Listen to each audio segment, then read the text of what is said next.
Discover the best in local business news with a subscription to the IBJ and Inside Indiana Business. For a limited time, try us out for just $1 a week for 8 weeks. Claim this limited time offer now at ibj.com/trial offer.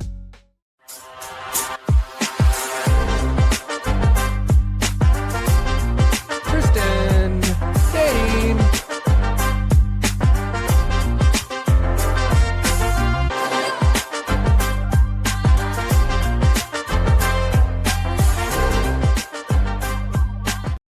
This episode of the Pete the Planner Show is brought to you by Indiana529.com. So this weekend, we are taking our daughter on a college visit.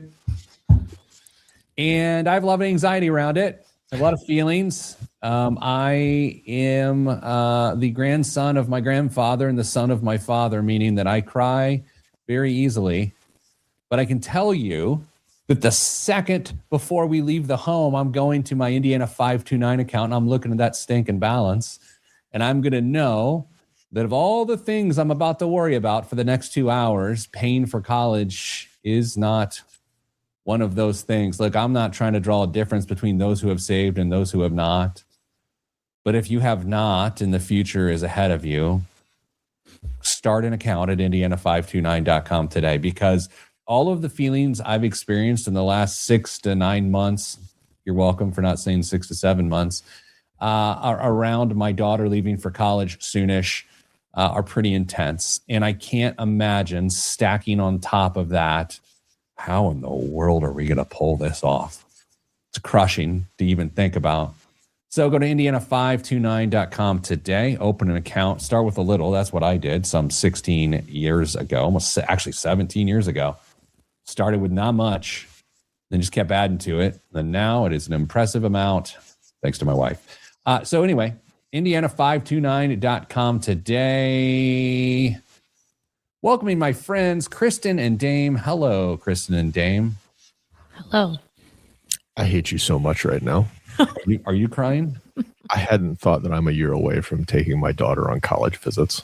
Well, dude, you told me last week or 2 weeks ago, she had her 16th birthday. I know. I just hadn't made that jump yet to where it was like, oh, I'm a year away from taking her to walk across college. I mean, we've done that with her, swim stuff, and we often go to meets her at colleges or in pools, but I've never gone there with that intention. So that's what I'm saying, dude. It is.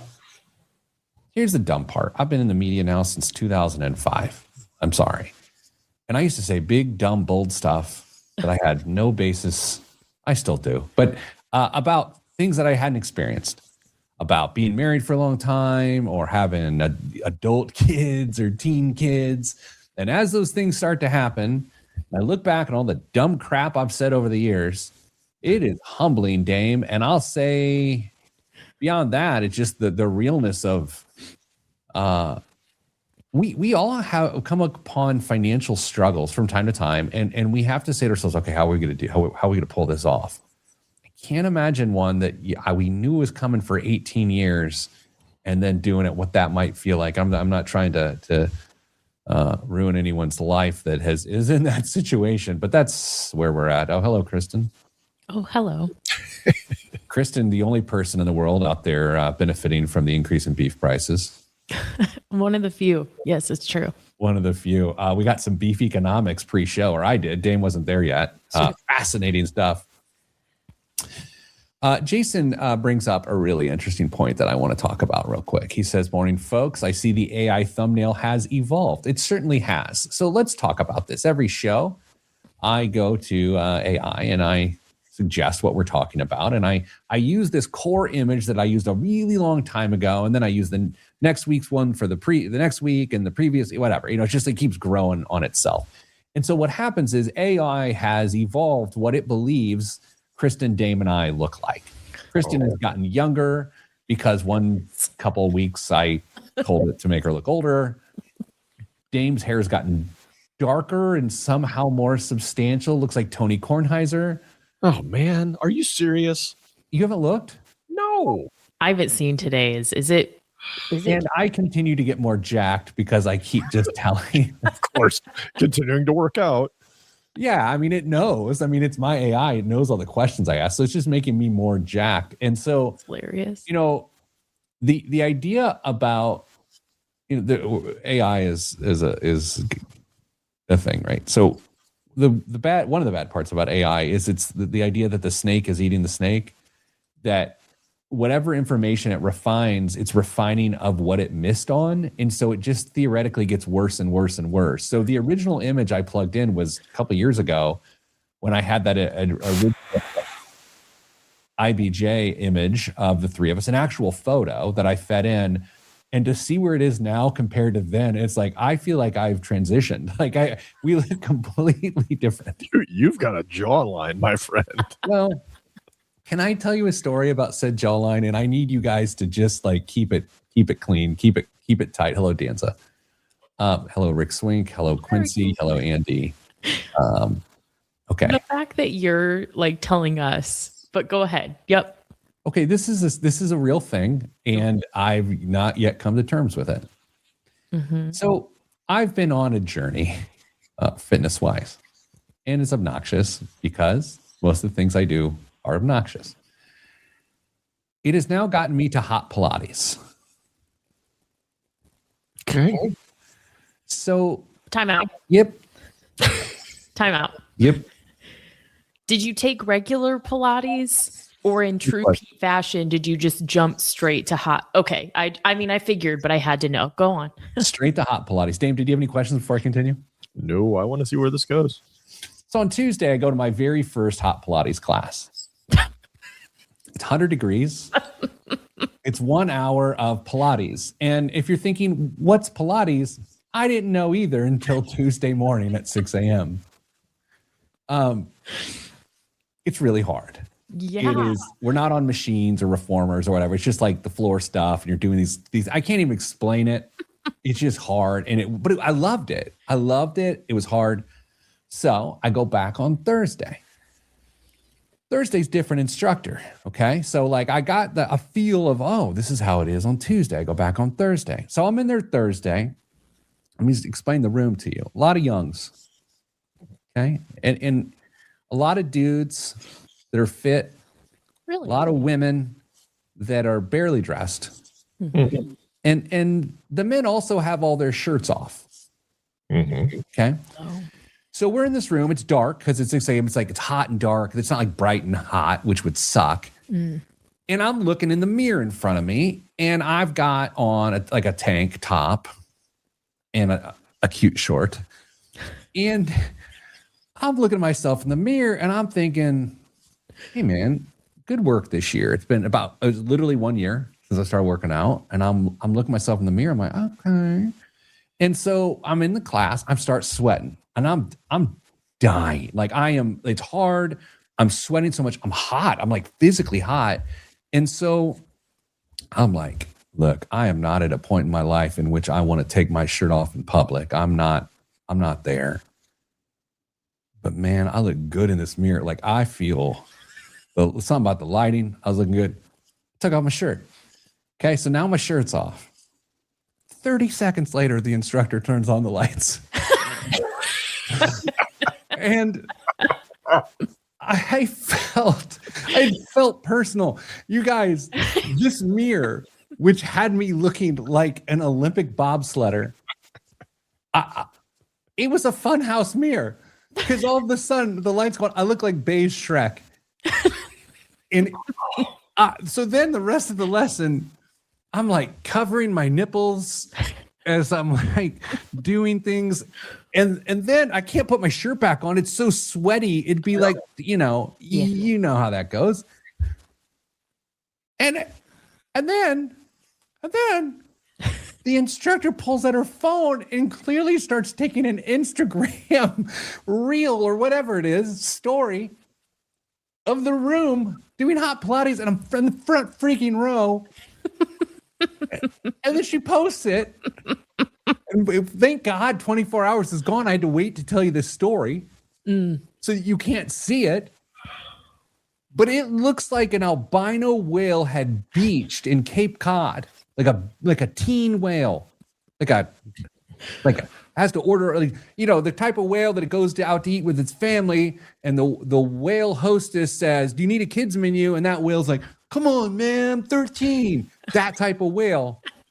That's what I look like. And so here we are. That's Really was hoping you were going to say, and the teen whale goes, what it asked. Oh man, that's a better joke. Yep. Oh my gosh. Anyway, I love Pilates. So Tuesdays and Thursdays. wow. What did you replace? Good question. I replaced a cardio day of like either probably a run, which I'll add to the weekend, and then I created I replaced a lift day, one of my lift days. But I'm just sort of doing my other 3 lift days differently. And by the way, Pilates, there's so much little lifting and whatever in there. It's like there's plenty of movement. Correct. That's good. Yeah, good. I mean, next time you guys see me, I will have my shirt on. Thank you. Good. It's a lot of paperwork if I don't,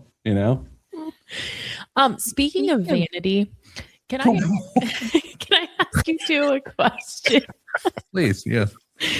When you guys see the intro, for those of you who listen to the show, when Pete plays the music, it shows like pictures of us like from previous live streams.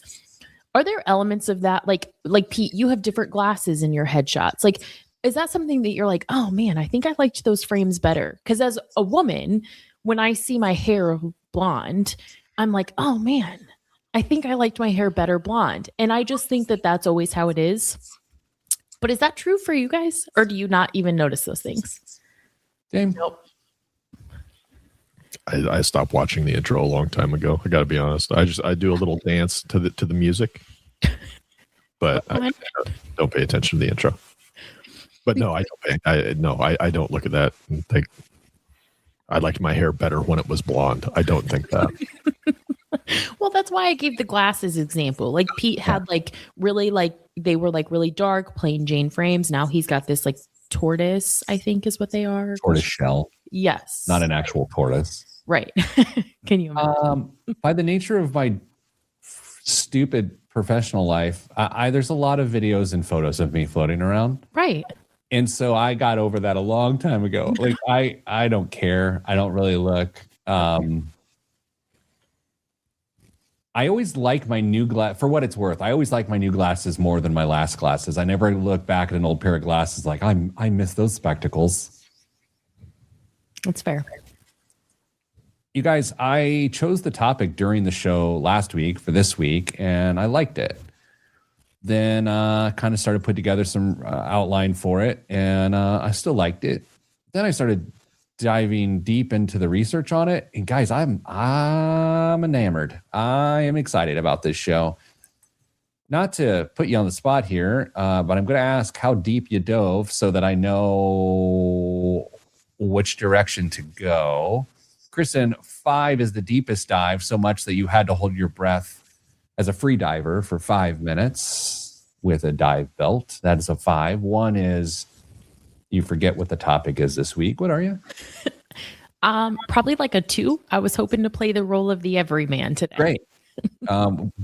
There's no need to gender it, though. Okay. Oh, excuse me. That's on me. Dame, did you see how she did that? Yeah. Yeah, that's gross. Dame, where are you? I read the outline, and the prediction markets appeared in a couple of news stories that I read this week. So yeah, I'm basically an expert. Okay, so 3. 2.5. Okay, so here's the thing. I started out on this journey because we're talking about the prediction markets, as people call them, Kalshi, Polymarket, these sorts of things. Thinking I was gonna think one thing, girl. We are in unbelievable territory today. I learned so much in the last 48 hours about prediction markets, and I'm fascinated by them. So that's what the show is about today, is my new fascination with the fact that I didn't charge my iPad, so I'm going to need a different device to time the show. Should have yourself a handy stopwatch. Kristen, you had a nice jab at me in the show Slack before about Was preparation the word you were looking for? Indeed, it was. And to be honest, I mean, I don't think that counts as a jab. It's just True. Answering the question. Okay. All right. So let's start the show. 3, 2, 1. This week on the Pete the Planner Show, we answer your money questions. Here's how the show works. You email us, Ask Pete, at PeteThePlanner.com. That's Ask Pete at PeteThePlanner.com. And here's what will happen. It's potentially possible that we talk about your question on the air and for the whole show. It's also possible that it goes into spam because AI bots think your question is ridiculous. It's not personal. Joining me this week on the show, as often and hopefully always, Kristen Elanius and Damian Dunn. Kristen, hello. hello, Pete. And Damian Dunn, hello. Hi, Pete. Prediction market. Let's do this because I feel like we probably had all the same sense of what the prediction markets were. That's what we're talking about today. Or what are these prediction markets that everyone's talking about? Kalshi and Polymarket. Like, what are they? Do they matter? Is it just fancy gambling? Like, what is it? Now, I've done a lot of research this week on it. My friends here have done some research on it. But what I'd love to do, frankly, is I would love to know just simple perceptions of the prediction market. And then I want to draw it to where I was and now where I am now. So, Kristen, just real simple. Prediction markets. It was going to be a topic this week. I sent you some stuff. What's your perception of prediction markets? To make it really succinct, I view it as betting on current events. Okay, awesome. Wildly succinct and pretty darn close to where I was last week at this time. Uh-oh. But no. I don't want you to think like this is not me like, I know stuff now. I just want to share what I've learned. Which sounds like I'm selling Amway. Dame, what's your perception? Really similar, less regulated, less structured gambling. Okay. So here's the deal. Prediction markets have been around for an incredibly long time. They just haven't been monetized. So the concept of a market is to find an answer. It's to find the value of something or what the outcome of something will be. So we have to have a basis and understanding of that a market, we think of the stock market and we think of the supermarket for that matter, where money's involved in prices. What's the price of beef or what's the price of Bitcoin? And so what ends up happening is that a market is where two sides come together, a buyer and a seller, and price is established. Are we good? Okay, Yeah, so sure. far. Absent price fixing, a market finds its level. We've all actually said that probably on this show at various times. Okay, so the concept of the prediction market is to go out into a marketplace of ideas and thoughts and information, okay, to predict what is going to happen. Are we still tracking? Yeah, I think so. Kristen? Yes. I mean, yes. Yeah. Okay. Go on. Go on first, and then I'll go on. Okay. So the market price of gold, for instance, is when various people have information and they're using their own information to figure out what the price should be, but they're not necessarily making the price of it isn't a prediction. The fact that gold goes back down 5% in a day or something isn't a prediction of what the future value is going to be per se. It's just the market value. Nuanced point, but important. Okay. So what a prediction market does, it's based on this theory that the crowd has wisdom. There's this phrase that keeps coming up in prediction markets. Again, don't get stuck on Kalshi or Polymarket. A prediction market has been a thing for decades. You just had never heard of it, nor had I, right? So the idea of the genius of the crowd, right, is that in most instances, when you gather all of these perspectives on what will or will not happen, the group think, the how that market prices probability is more often right than any one person. That makes sense. Okay. Yeah, right. It's a quantity thing. It's an N thing. Is that the larger the perspectives from all angles, the more accurate it is. And here's the weirdest part, and we're going to get into where this goes awry, how this gets taken advantage of, is that even the people who are involved with whether something happens or not, and I'll give you a great example. There was recently in the prediction markets, people could buy contracts. That's how you say invest or bet in this market. People were buying contracts as to whether a Caroline Leavitt press conference at the White House would last 5 minutes or less, or something to that regard, or 55 minutes or less. Okay. So that's a thing. There's a lot of people on perspectives on that. People look at the news, they look at our past press conferences, but then there's also certain players involved who know exactly when it's going to end because they're involved. And what the prediction market says is there's nothing wrong with that. The prediction market says we're going for the truth. We are trying to predict. So even if you're the one controlling what in the world happens, it's fine because we're going for the accuracy of the truth. Does that make sense?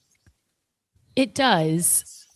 At the risk of sounding not intelligent, I'm struggling with the difference truly between what you're saying and just the market, because the entire premise that someone like the three of us, I think, feel about the market is that it's efficient, that the market knows everything that there is to know at all times. I don't understand how that's different fundamentally from a prediction market. Time. Because a prediction market is about a binary outcome. It's not about going up or down. It's not about, is it $30 by June 15th? It either is or it is not. It is proven or it is not. That's why sports betting is, in a way, close to prediction markets. Mm-hmm. Do the Patriots win the Super Bowl or do they not? That is different than the price of gold. Do you know what I mean? Yes, that makes sense. Dame, how you doing? I'm struggling to find the difference between like sports gambling and prediction at this point. Okay. So when you are betting against the house in most cases. You're going to a sports book. Caesars sports book is the house. And so they price the spread based on their ability to make money and what they believe is going to happen. That is one entity, and it is the bookie at Caesars. The prediction market is what everyone thinks is going to happen, and there's no intermediary. You are buying and selling those contracts against another person on the other side. If you think there's a 68% chance that they win, there's another person that is on the other side of that, and that is how it's priced. Every contract is priced at $1. So if 98% of people believe that it's going to win, you pay 98 cents for that $1 contract, and if you're right, you get back $1.02 or you get back $1, meaning you won 2 cents. So it's always at $1. Because those are the two sides of the argument. This is a good place for everyone to calm down. And we're going to take a break. I think we're good so far. And where you're going to find out when we come back next is the money side of this is interesting, but the accuracy of the predictions that are being made is even more so. And how the Department of the Defense in the early 2000s was deeply involved with this same thing. That's next on the Pete the Planner Show. I'm Pete the Planner. So far, so good, or am I losing it? I want to make sure. No, I'm tracking. Okay. Yeah, just trying to figure out what the logo for Pete's prediction market's going to be when you open that up. I went very quickly from like, oh, this is stupid sports gambling to like, oh, wait, the point isn't about making money. The point is about being right, which that's a hard separation. Then why is there money involved? The birth of prediction markets was about being right, not about making money. And so along the way, someone just chose to monetize it. So it went from an online poll to you putting dollars against it. Oh, you said a magic word. This is not a poll. That's another interesting thing. A poll is who do you want to win? It's usually what do you think or how do you feel? A poll is never what do you think will happen? Whereas a prediction market is what do you believe will happen? If someone calls you and says, are you going to vote for Jeb Bush or Donald Trump in the Republican primary? That is that is your opinion. It's not who you think's going to win. Are we going to talk about like manipulation? Yeah. Okay. Because I have questions. Oh, I have all sorts of questions. I'll have some answers, but is this interesting or am I losing it? Is it somewhat interesting? Dame, you look skeptical. Or is that it's my learning face. Oh. It's my learning. You might not recognize it because you've never seen it, but I'm learning. You've referenced a couple times. Please don't answer this because it should be like on the actual show. You said they've been around. Do we have examples of that? Yeah. Okay. Oh yes, I do. Okay. Oh, don't you worry. I'm also wondering if this is a throwback to pre-show. Can we just have you start referring to it as Hottie Pilates? Hottie Pilates? That's pretty good. Yeah. I like that. My daughter and wife, when I chose to, in a moment of weakness, show them the video of me publicly. That was not intelligent. My daughter they are ruthless women. They are mean and they are mocking me. Yeah. I'm sure it's from a place of love. I don't know. Is it? Dame, did we talk about my, no, we couldn't have because my wife hadn't said anything. Monday night, my wife gets home from Orlando. She says to me, because she'd been gone there for a while. And she says to me, hey, I'd love to go out for Valentine's Day this Saturday night. Oh. On Monday. Oh. Of Valentine's week. Oh. I fancy myself a planner. And I was shocked at that. And so my immediate thought was not to show panic. Sure. But in my head, I'm like, this is the worst thing that has ever happened to me. Your wife wants to go out with you? Well, that I'm going to be set up to fail. Indeed. Oh, yeah. So I'm like, okay, one of those. And then I go into my office at my house and I'm just like, I'm having a meltdown, anxiety inside. I'm like, with everything else going on in life, I'm in this by the way, Monday night, my son went to the ER. Tuesday, my daughter rear-ended someone, right? So this is in the midst of all this. My main focus is my wife has asked me to get reservations on a day, 4 days notice of a day you cannot get reservations on. Yeah. So talking to the kid, Brennan, here at the office, and he's got a friend. And he was telling me how he was solving this problem. And there's this notification thing on Open Table. You can kind of get in, and when people cancel reservation, jump in real quick and get it. So he showed me how he showed the old bull how to set these things up, set them up, spend a bunch of time. They pop up and you try to get it and you can't get it because it's already gone. It probably feels like Ticketmaster. Kristen knows. Indeed. So stressful. It's stressful. And so last night, sitting there, soccer, I'm not playing. And one pops up. Bop, bop, boom, bop. Get it. Where is it to? Oh, it's a fine restaurant, good time. Okay. I feel validated. I feel like we've had a week here, and this is the best part of my week is this moment. Yeah. She doesn't want to go. Text my wife. Hey, all good. Got that reservation for us. She's like, oh, I don't really care if we go or not. And I was like, I'm going to jump off a bridge. I'm going to jump off a bridge. And I said, in this moment, will you please lie to me and say this is all you've ever wanted and you're very thankful? She said, sure. And I was like, so there you go. So that's my week. Yeah. Let's do prediction market. Could he have predicted that? 3, 2, 1. Back on the Pete the Planner show, talking prediction markets. You may not know what they are, but you kind of heard about them. Now you can bet on who's going to win the presidential election. You're not actually betting, you're buying a contract. So let's get into some of the mechanics of it. Let's get into the history of it. Kristen and Dame are asking your questions in real time as to like how all of this stuff works. So first off, when you believe in a binary event is going to have a certain outcome. For instance, is Mark Wahlberg going to the Super Bowl this year? That was an open, high $24 million, I believe, exchanged hands. No. On is Mark Wahlberg going to the Super Bowl? And it took longer. And when an outcome is done and there's an answer, it's called resolved. Okay. It took longer than people thought to be resolved. And so there was all this controversy over it. And by the way, if you're Mark Wahlberg's friend who's going to the Super Bowl with him, and you know you were going to the Super Bowl with him, Dame, you could go on there and buy contracts. Load up. Load. Kristen?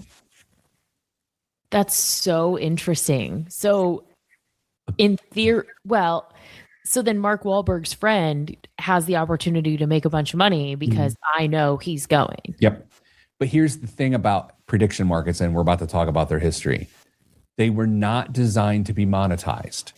They were designed to predict the future. They're a thing, guys. We're going to talk about their history. They're a thing. They have recently been monetized, but they were never designed to be monetized. So the idea that a participant in the event has perspective and then adds to the prediction set, there's nothing wrong with that based on prediction markets. Where it gets real gross, real fast is when you monetize it.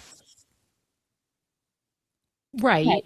Because like if, let's say there's going to be a bet on whether Taylor Swift and Travis Kelce allow people to have an exclusive on their wedding. People are never going to think that's going to happen because they tend to be like really private. And there's going to be so much talk about like their wedding and everything this summer.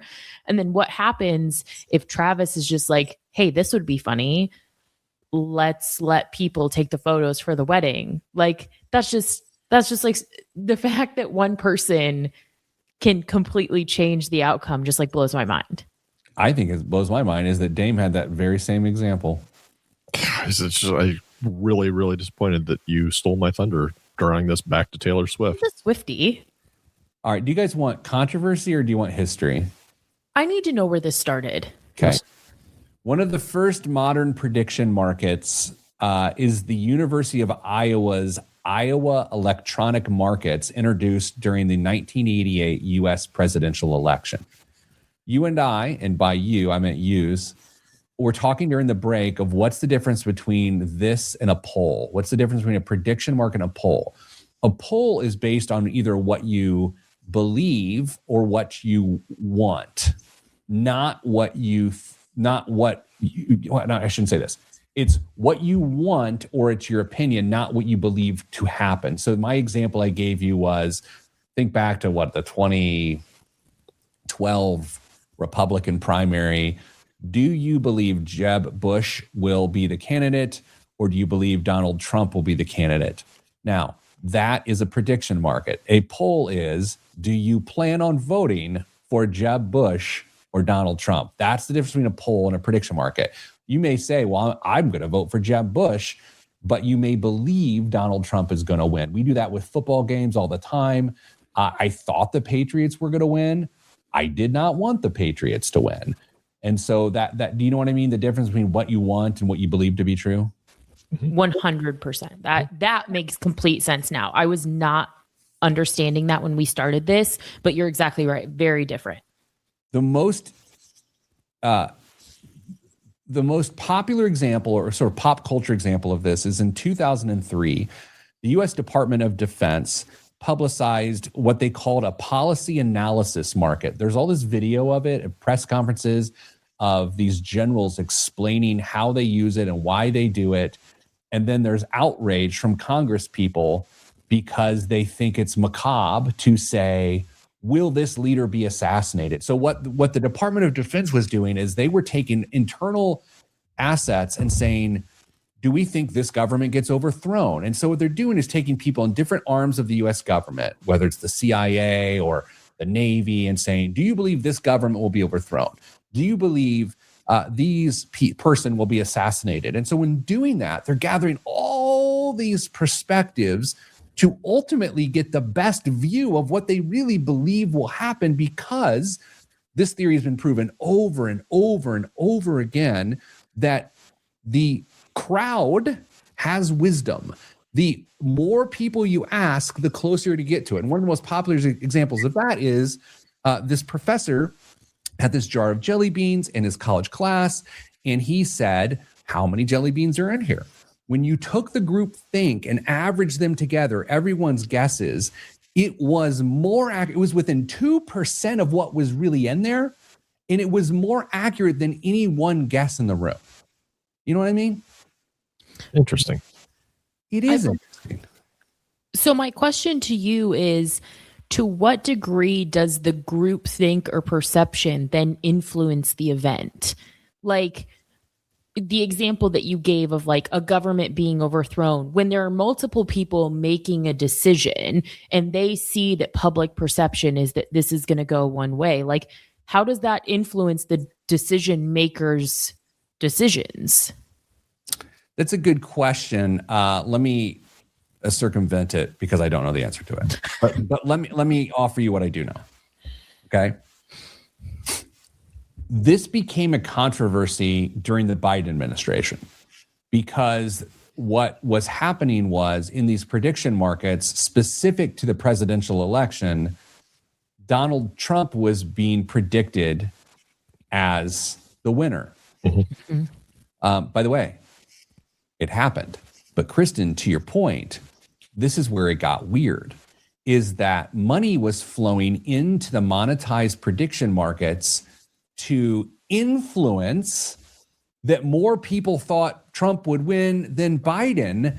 And so now there's this idea that you can influence a binary outcome by having the masses in a conspiratorial way weigh in on one side of the issue. Right. It's kind of scary, right? A little, because then it's like people see this and they think, well, I was going to vote for Joe Biden, but now that I see that public perception is that he's not even going to win, like, what's even the point? And this is why this previously has not been monetized, because of the nature of fixes. Mm-hmm. Let me give you an example. A couple examples here. So right before President Maduro of Venezuela was overthrown, one person bet way across the spread on this thing. I'm calling it the spread. That's not what it's called. And made $300,000 to $400,000 on basically the exact arrest of Maduro and capture of Maduro. Now, you could say, wow, that's just a lucky stab in the dark. But I think they put down something to the likes of $3,000 or something like that to win that much because it was such a lopsided prediction. Or someone, but this is not a specific, but believe me, not a specific accusation. I'm just giving an example. Let's say someone on the strike team's brother is into these prediction markets, like, you know what, we're going to get that dude tonight. Boop, boop, boop, boop, done. Yeah. And by the way the prediction markets work is it's okay because it's not about money. It's about being right. So coming up after the break, I'm going to continue to dive deeper. I'm going to give you examples of real life predictions right now and how they're priced so we can better understand this. This is a good episode of the Pete the Planner Show and Pete the Planner. God, when I do preparation for this thing, are you kidding me? Wild. So you're telling me if I'm a professional athlete and there's a prediction out there that I will miss my first shot, I'm not talking about even throwing a game, but just will it make or miss the first shot? There's nothing against that. Especially when Giannis Antetokounmpo is now a significant shareholder in Kalshi. And now the NFL has banned any player from investing in prediction markets as owners. Interesting. Great. I'll just make my money through throwing occasional plays. This is interesting, is it not? I said it's giving Congress. In what way? Oh, that they can do it. Oh, like the Nancy Pelosi thing. Allegedly. Yeah. Paul Pelosi would love this. Yeah. So my question, going back to something we were the wisdom of the crowd. At what point is it just noise? Like if I'm talking about some geopolitical event, I would much rather hear the opinion of 20 people that know what's going on than take the thermometer of the people that want to engage in the hundreds, if not millions of people that want to engage in that poll. Okay. So I don't know the answer to that, Dave, but I'm going to give you my perspective. It's not a poll. It's also not a prediction. Sorry, prediction. It's okay. As I was trying to explain this to a friend yesterday, I kept saying the word poll. So I'm glad you are too, because it makes me feel a lot better. I had to pre-explain this to someone, so I felt like I could explain it to you all today. Fair enough. So Dame, I think every person has a perspective which is developed based on whatever context they're exposed to. And all of our brains work in a different way that some set of, it's like watching a mystery. At some point in time, 100 people watching the mystery thriller, group thinks going to find the killer, but one person in the back's like, no, it's Mrs. Jones. It ain't Mrs. Jones, and they're wrong, but most people watching it are going to figure it out. So it's to say, everyone has a little bit of insight on everything, even though they don't have the most informed insight on everything. Except if you're watching His and Hers. God, that's the worst ending of any show that's ever. I loved it. It made me feel so dumb that I took the time to watch it. Oh. Anyway, I don't know if that answered it. Let's get into it. I'm talking today. Dame, I've not been this prepared for a show since what episode? You know the answer to this. No, I don't remember. Caramel investment fraud. Oh yeah. Kristen and I just mentioned that guy's name. About him this week. I couldn't remember his name. Well, let's not do it. Yeah. I wouldn't, but I'm saying like I could not remember. And I said, how is that even possible? You guys, we're not talking about that. No. But I want to know so badly, where is the criminal investigation? Because it's all civil right now. Yeah. Girl. Okay. I was in the locker room getting ready with some naked dudes yesterday morning, and some really fit guys. And they're openly talking about taking performance-enhancing drugs. Mm-hmm. Like just normal, everyday dudes that are jacked. Right. And I'm like, man, wow, we're in a different spot from the last time I was working out. These dudes are like, yeah, I'm going to take this. And I'm like, oh, that's why you look like Lou Ferrigno. And then I was like, I'm not doing that. That's not my thing. Dave, you know how openly people are using gear, as they call it? I mean, I haven't been in that environment, but I've got some friends who are, and I mean, it's not a private secret. It's discussed. Kristen was like, yeah, we inject our cows all the time. Yeah, absolutely. Growth hormones for the cattle. Not true. Or maybe it's true. I don't know. I'm just trying not to get in trouble. Okay, not true. It's what they give their chickens.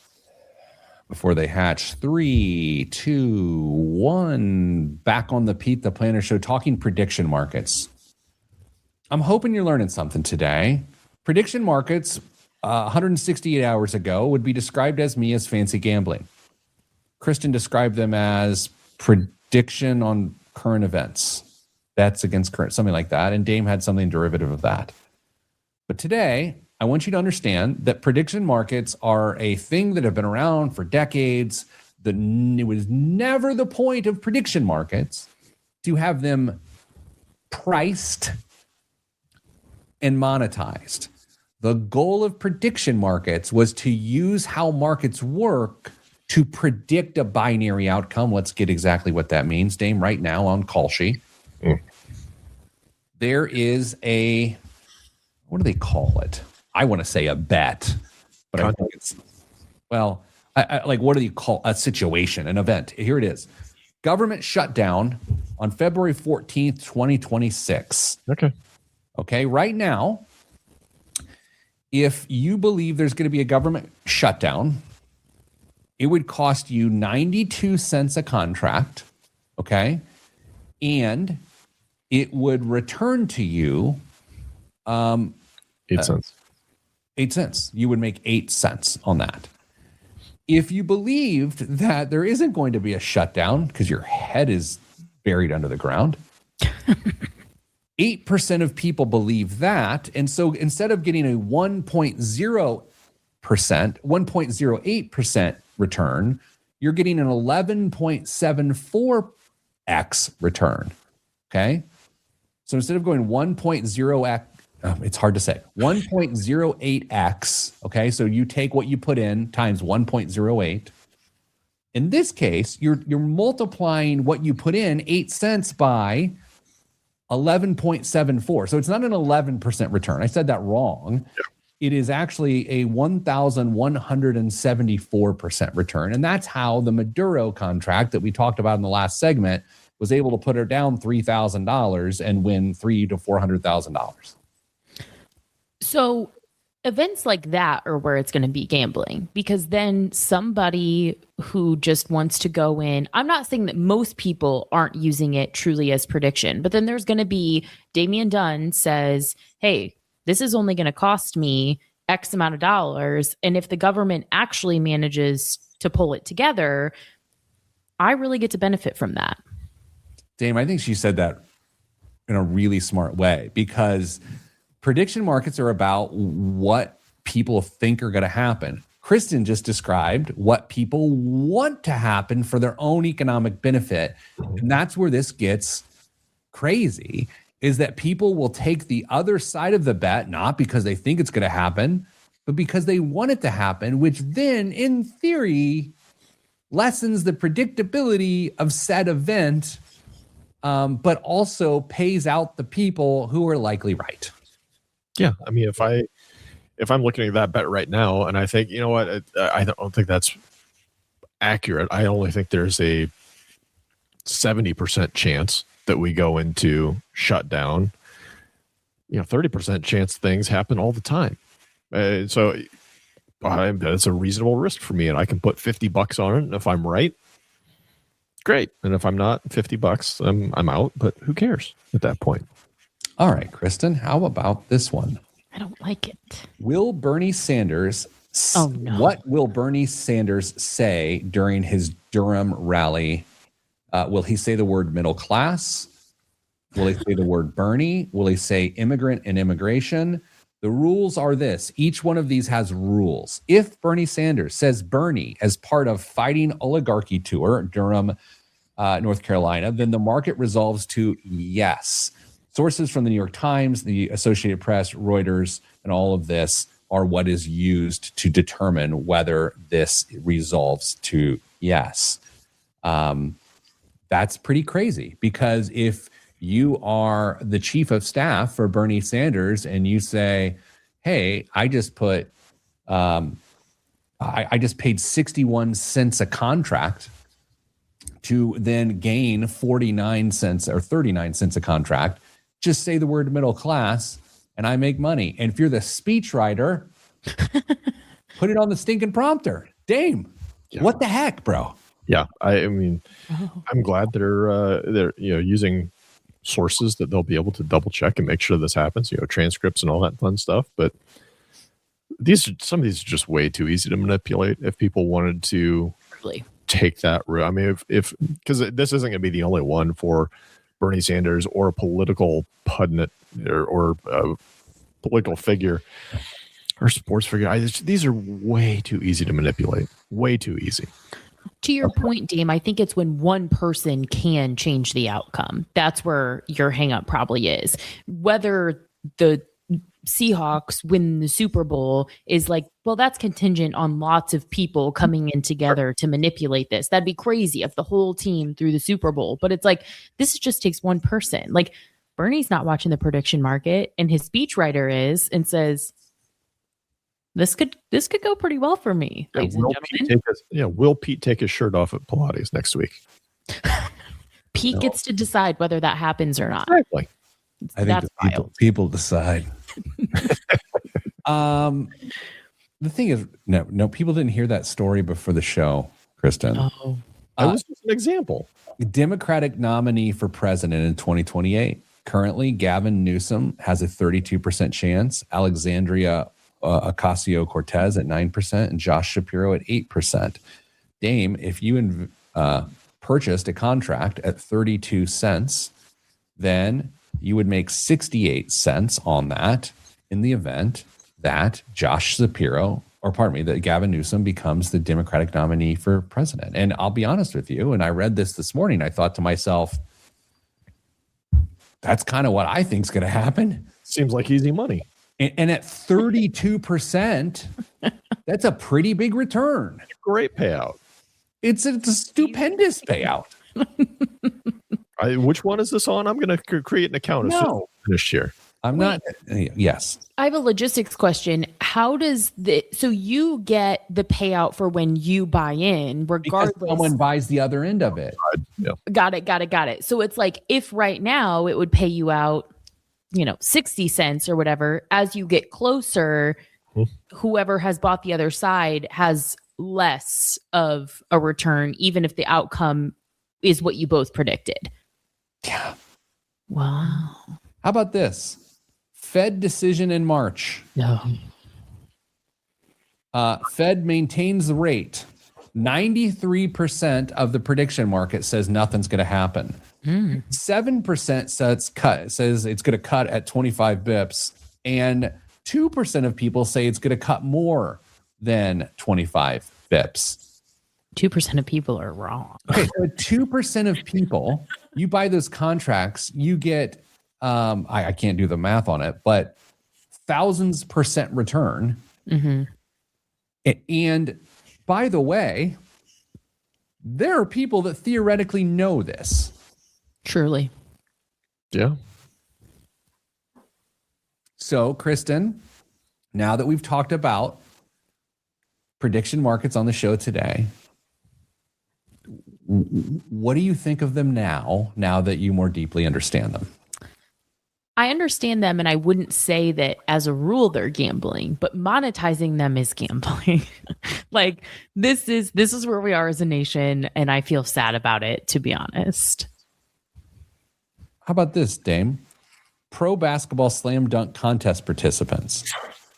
Will Giannis Antetokounmpo do it? Less than a 1% chance. He could buy 1 cent contract that he will and make unlimited money on that. And all he has to do is go to Adam Silver and say, I'm one of the most popular players in the world and I want to be in the dunk contest. But there has to be somebody to buy the other side of that contract, right? Everyone will. That's why it's 1 cent. 99% of people think he's not going to be. So anyone would buy that. But he knows. True. Coming up after the break, we're going to calm down. It's crazy. It's fascinating. Now, don't go out there opening contracts. I'm Pete the Planner. This is the Pete the Planner Show.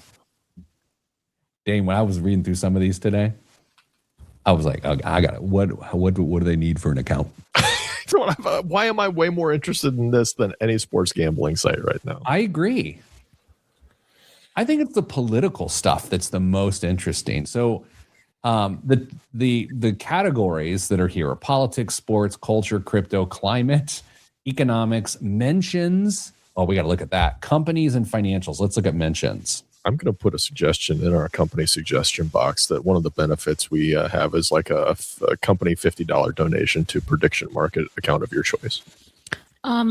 Bad news, gentlemen. My laptop, for some reason, is not charging. I don't know why. It tells me that I'm going to lose power. So you're going to lose me. Oh, wait. We might be fine. Oh my Sorry. God. I'm sorry. It was just like your Mac is going to like shut down and it's plugged in. So I was panicking a little bit, but we're good. I just pulled up our bereavement policy. Dame, here's one. Announcers at the Michigan State-Wisconsin game, will they say the word alley-oop? 47% of people believe they will, or 47, whatever, the chances. The chance is 47 cents. If you're an announcer, by the way, I know a college basketball announcer very well. I could text him right now, bet on what that he says during his broadcast, and win, and buy him a steak dinner. See if he's aware of that. I mean, I don't know what school he announces for, but if there's markets out there, well, everybody's looking for a little side hustle. Apparently.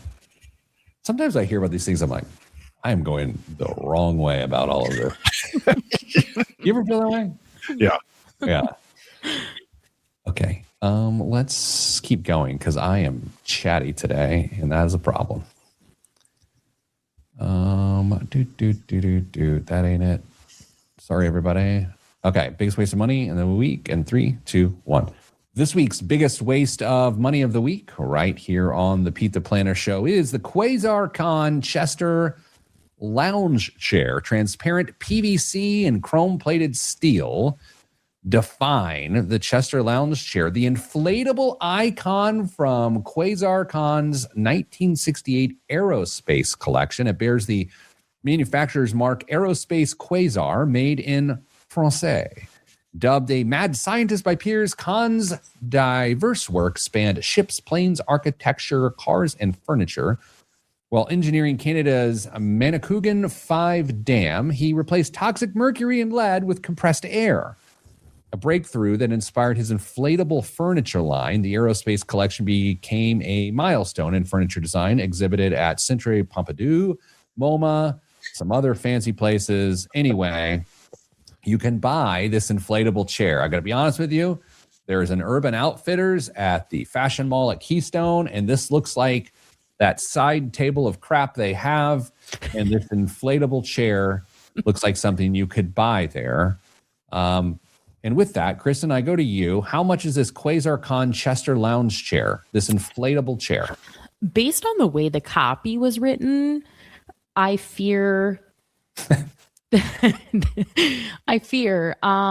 this chair is $500. Okay, Dame. Oh no. First, this is a high design pool float for your living room. Is what this looks like if you are on the radio.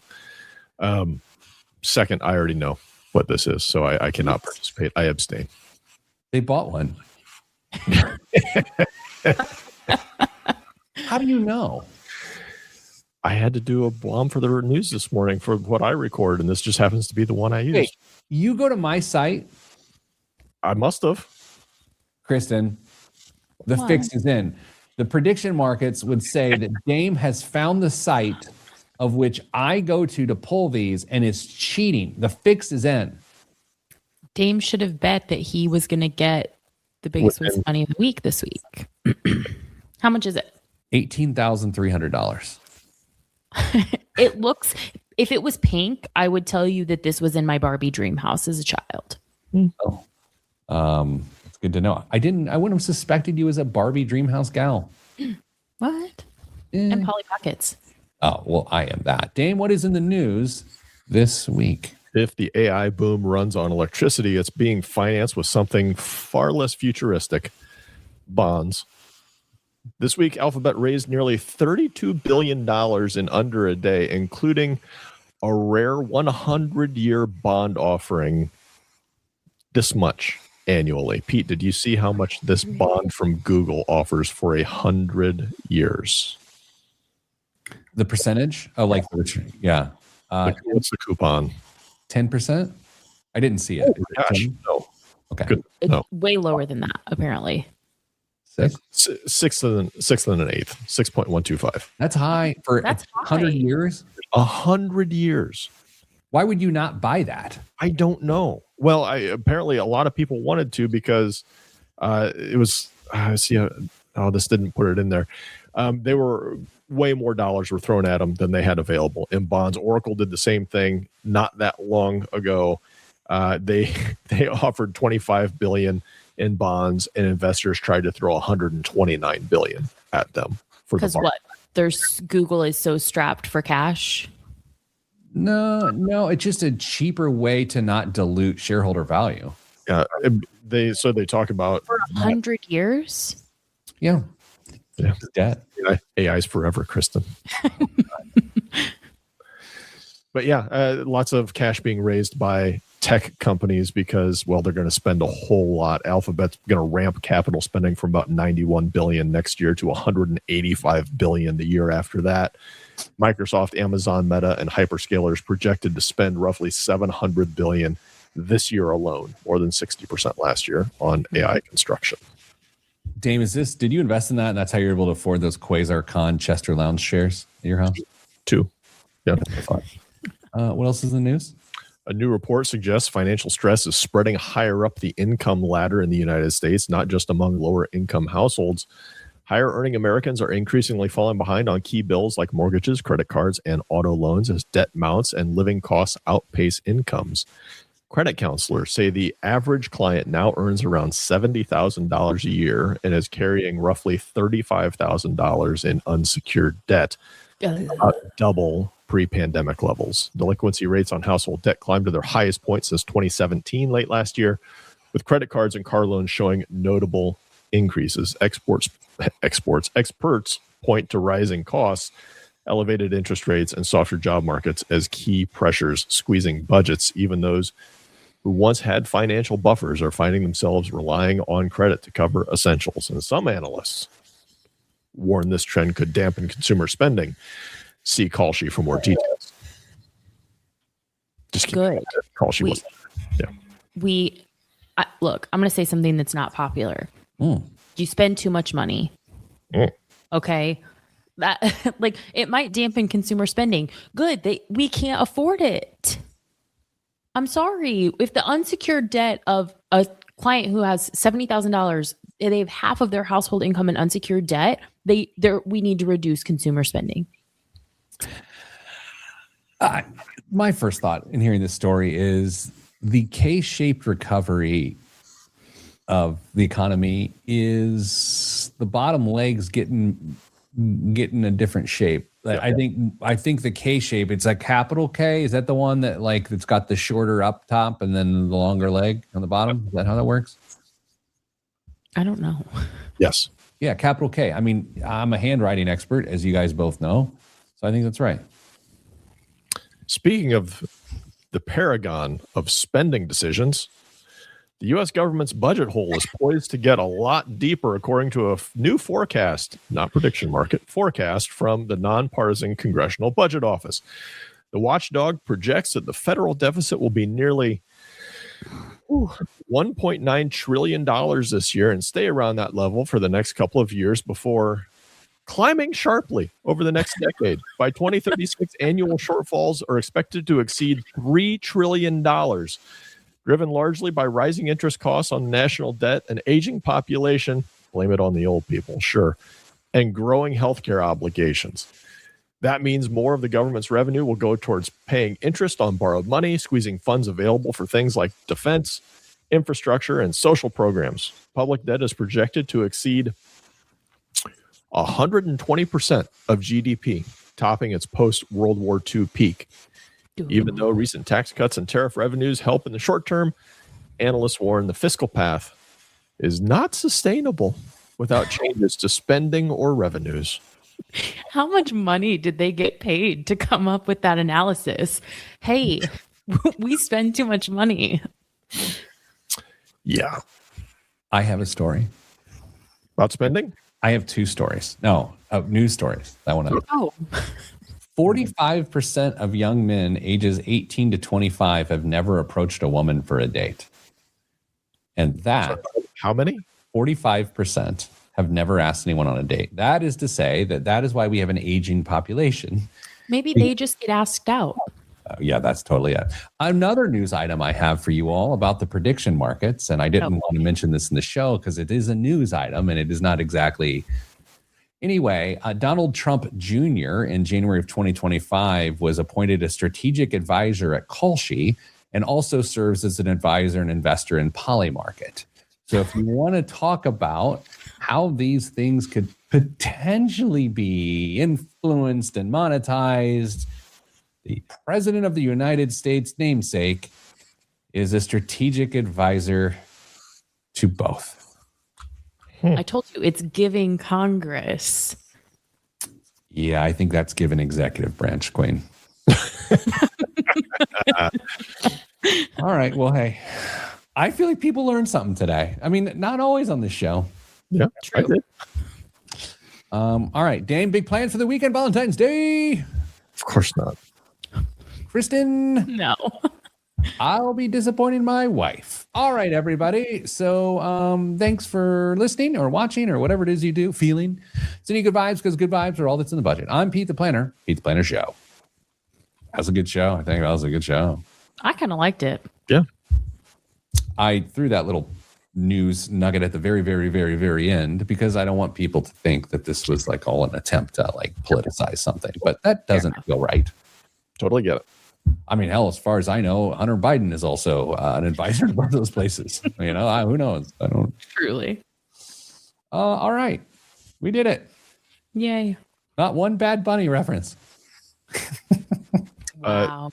There was $100 million in contracts on what song he would sing first. Oh. On what song he would sing first? People would know. Mm-hmm. Okay.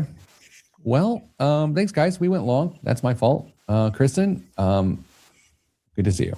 Dame, you look enough alike that I see you every morning in the mirror. All the time. Everyone else, stay getting money.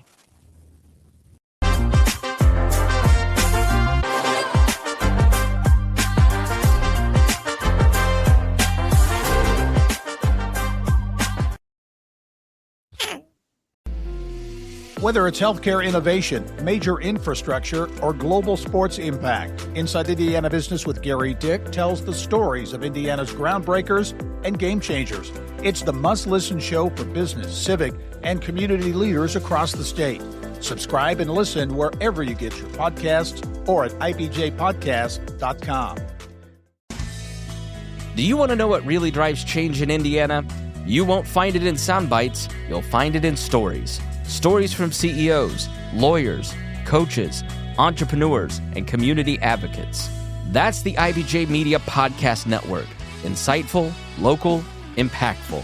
Find all of our shows by searching IBJ Media in your podcast app or visit ibjpodcast.com.